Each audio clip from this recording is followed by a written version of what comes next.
샘터 가족 여러분 안녕하십니까. 샘터지기 김덕규 목사입니다. 오늘은 사무엘상 4장 1절부터 11절까지고요. 오늘 본문 말씀은 블레셋 군대가 이스라엘을 침공하고 그로 인해서 엘리의 두 아들 홈니와 비느하스가 죽임을 당하는, 전사당하는 장면입니다. 이것은 단순한 전쟁의 역사가 아니고요. 하나님께서 예고하신 대로 하나님께서 엘리의 가정에 어떻게 진노하신가를 보여주는 장면입니다. 4장 1절부터 4절, 하나님의 언약궤와 이스라엘 백성들 그리고 블레셋 사람들과의 전쟁에 대한 말씀입니다. 1절, 사무엘의 말이 온 이스라엘에 전파되니라. 이스라엘은 나가서 블레셋 사람들과 싸우려고 에베네셀 곁에 진치고 블레셋 사람들은 아벡에 진쳤더니 2절, 블레셋 사람들이 이스라엘에 대하여 진노를 벌이니라. 그 둘이 싸우다가 이스라엘이 블레셋 사람들 앞에서 패하여 그들에게 전쟁에서 죽임을 당한 군사가 4,000명가량이라. 3절입니다. 백성이 진영으로 돌아오매 이스라엘 장로들이 이르되 여호와께서 어찌하여 우리에게 오늘 블레셋 사람들 앞에 패하게 하셨는고?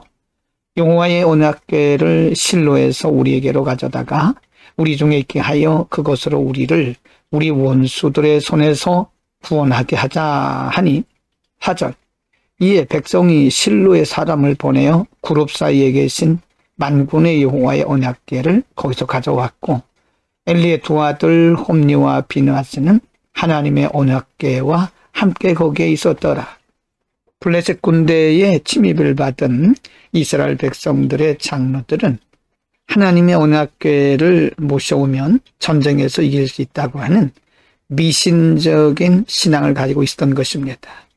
이미 이들은 중심으로부터 하나님을 멀리 떠나 있는데 그들 생각에는 그것과는 상관없이 하나님의 언약궤를 모시면 이긴다고 하는 미신적인 신앙을 가지고 있었습니다.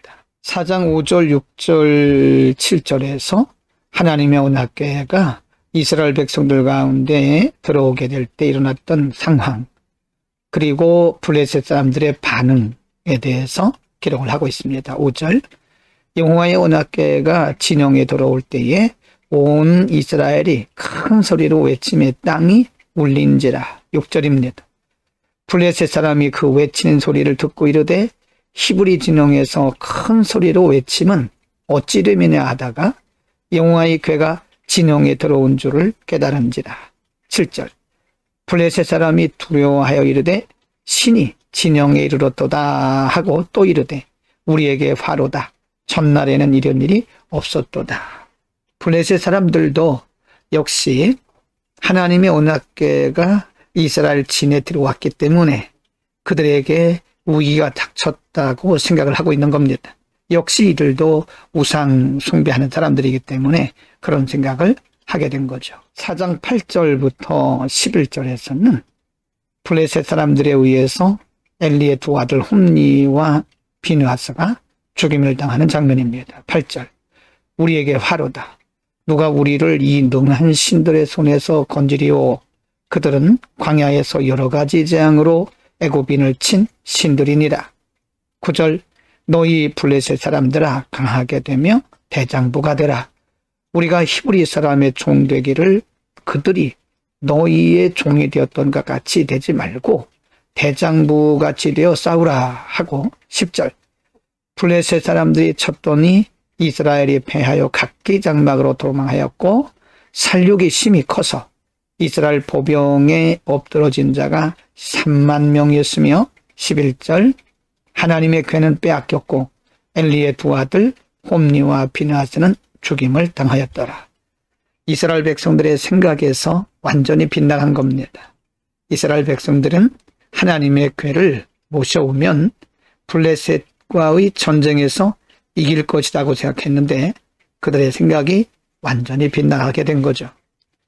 오늘 본문 말씀은 이스라엘 백성들이 블레셋 군대의 공격을 받고 전쟁을 하는 장면이고요.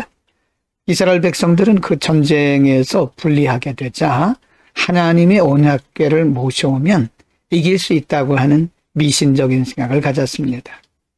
그들은 그것이 옳다고 생각한 것이죠. 이미 중심은 하나님을 떠나 있으면서도 하나님의 언약궤를 모셔오면 승리를 주신다고 하는 잘못된 믿음을 갖고 있는 겁니다. 여러분, 언약궤를 모셔왔다고 해서 이기는 건 아닙니다. 중요한 것은 사람의 중심이 하나님을 의지하고 신뢰하는 믿음이 있어야 되는 거지, 언약궤를 모셔왔다고 해서 승리하는 건 아니죠. 하나님이 원하시는 것은 우리의 중심으로부터 우러나오는 믿음입니다. 또 오늘 블레셋과의 전쟁에서 엘리의 두 아들 홈니와 비느하스가 죽임을 당하는 장면은 단순한 전사의 역사가 아닙니다. 물론 이들은 전쟁에서 전사를 했지요. 죽임을 당했죠. 그러나 그것은 하나님의 예고하신 말씀이, 하나님의 경고의 말씀이 이루어지는 과정이었습니다.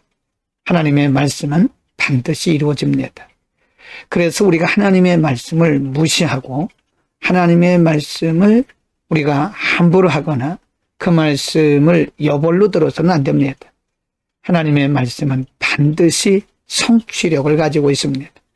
오늘도 하나님의 말씀을 소중히 여기며 말씀 앞에 순종하는 우리 모두가 되기를 바랍니다. 기도하겠습니다. 걸어가신 아버지, 이스라엘 백성들은 그 중심에 하나님을 경외함이 없으면서도 하나님의 언약궤를 모셔오면 전쟁에서 승리하겠다고 하는 잘못된 믿음을 가지고 있었던 것을 보았습니다. 우리에게도 그와 같은 잘못된 믿음이 있는지를 살펴보게 하시고, 하나님이 무엇보다 원하시는 것은 우리가 중심으로부터 하나님을 신뢰하는 것임을 믿고 하나님을 중심으로부터 신뢰하게 하옵소서. 예수 그리스도 이름으로 기도드립니다. 아멘.